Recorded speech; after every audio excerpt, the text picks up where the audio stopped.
এখন আমরা দাঁড়িয়ে আছি 93 বছর পুরনো হিন্দুস্তান লিভার কোম্পানির সামনে, যেটা বর্তমান নাম ইউনিলিভার এবং যেটা লোকাল মানুষের কাছে পরিচিত সাবান কল নামে।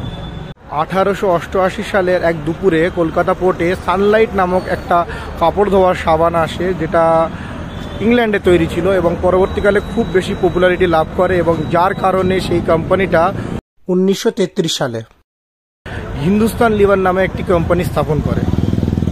লিভার ব্রাদার্সের তৈরি এই কোম্পানিটা পরবর্তীকালে সার্ফ এক্সেল, লাক্স এবং আরও অন্যান্য কোম্পানি যেমন ফেয়ার অ্যান্ড লাভলিকেও নিজেদের মধ্যে অন্তর্ভুক্ত করে ফেলে। এই কোম্পানিটা টোটাল 3 বার নাম চেঞ্জ করেছে। 1931 সালে এর নাম ছিল হিন্দুস্তান বনস্পতি লিমিটেড এবং 1956 সালে যখন সমস্ত কোম্পানির সঙ্গে মার্চ করা হয় তখন এর নাম করা হয় হিন্দুস্তান লিভার লিমিটেড এবং 2007 সালে নামকরণ করা হয় ইউনিলিভার, হিন্দুস্তান ইউনিলিভার লিমিটেড।